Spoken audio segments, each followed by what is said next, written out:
Halo anak-anak, Assalamualaikum warahmatullahi wabarakatuh. Gimana kabarnya hari ini? Semoga baik, sehat, dan selalu dalam lindungan Allah Subhanahu wa Ta'ala. Kali ini berjumpa kembali dengan Bu Zakiyah di mata pelajaran IPA untuk kelas 9. Setelah kita mempelajari tentang perkembangbiakan tumbuhan Angiospermae secara vegetatif pada video sebelumnya, kali ini kita akan mempelajari tentang perkembangbiakan tumbuhan Angiospermae secara generatif. Tujuan pembelajaran kali ini yaitu agar kalian dapat mengidentifikasi jenis-jenis perkembangbiakan generatif pada tumbuhan Angiospermae. Yuk kita pelajari bersama.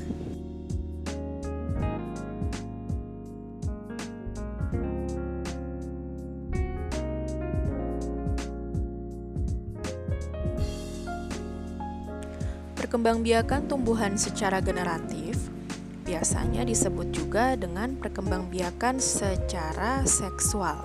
Artinya, perkembangbiakan ini terjadi melalui pertemuan antara sel kelamin jantan dan sel kelamin betina.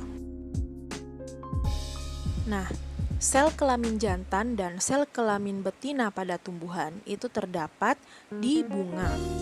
Jadi, kita akan mempelajari terlebih dahulu bagian-bagian dari bunga. Jadi, secara keseluruhan, bunga itu terdiri atas tangkai bunga, dasar bunga, perhiasan bunga, dan alat kelamin bunga. Perhiasan bunga terdiri atas kelopak bunga dan mahkota bunga. Kemudian, alat kelamin bunga terdiri atas benang sari dan putik. Benang sari adalah alat kelamin jantan pada tumbuhan, sedangkan putik adalah alat kelamin betina. Benang sari terdiri atas tangkai sari dan kepala sari yang di dalamnya terdapat kantong serbuk sari. Kantong serbuk sari berisi serbuk sari yang apabila telah matang, maka kantong serbuk sari ini akan pecah dan serbuk sari akan keluar. Kemudian putik tersusun atas kepala putik, tangkai putik, bakal buah, dan bakal biji. Kepala putik adalah bagian yang berfungsi untuk menangkap serbuk sari. Kepala putik mengandung zat perekat agar serbuk sari yang menempel tidak mudah lepas. Proses menempelnya serbuk sari di atas kepala putik ini disebut dengan penyerbukan atau nama lainnya adalah polinasi. Berikut ini adalah serbuk sari yang sudah matang, kemudian terbawa angin dan sampai di atas kepala putik.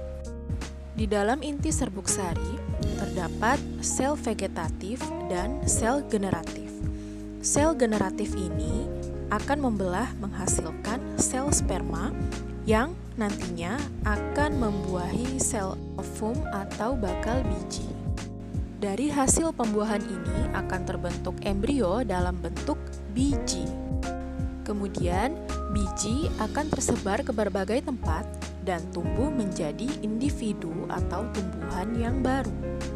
Penyerbukan sendiri dapat terjadi dengan bantuan faktor-faktor lain selain angin.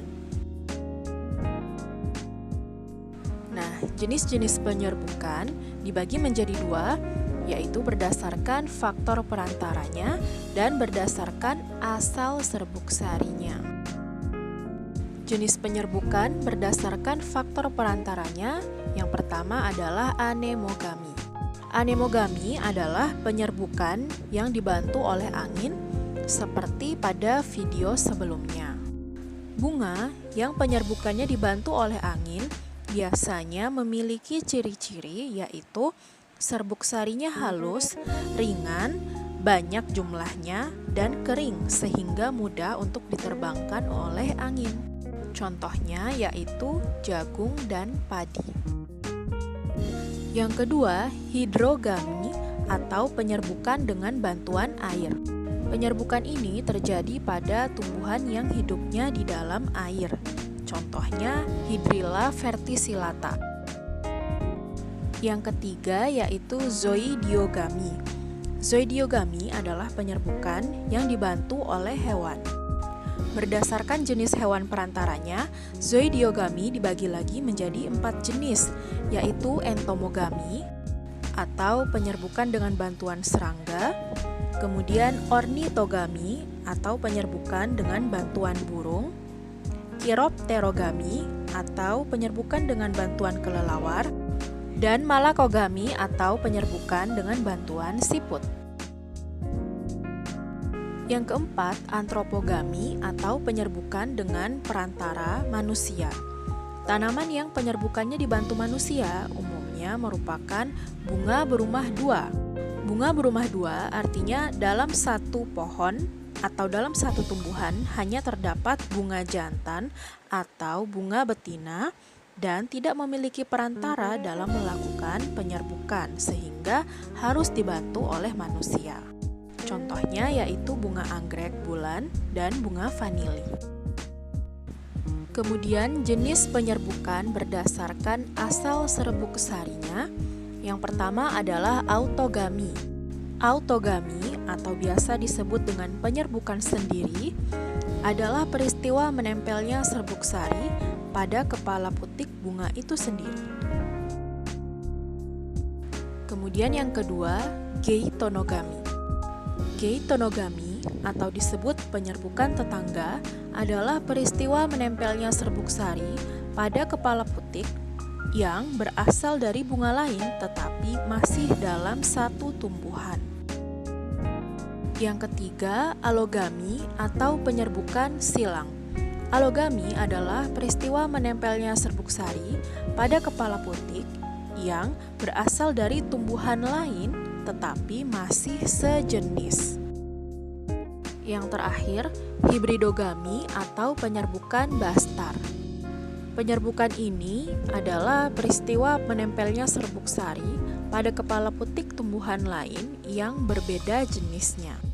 Peristiwa ini jarang terjadi karena secara alami serbuk sari yang berasal dari tumbuhan lain itu tidak dapat melekat kuat pada kepala putik tumbuhan lain. Baik, itu tadi jenis-jenis perkembangbiakan tumbuhan Angiospermae secara generatif. Bu Zakiah cukupkan sampai di sini. Kita berjumpa kembali di video berikutnya. Bu Zakiah akhiri, terima kasih. Wabillahi taufiq wal hidayah. Wassalamualaikum warahmatullahi wabarakatuh.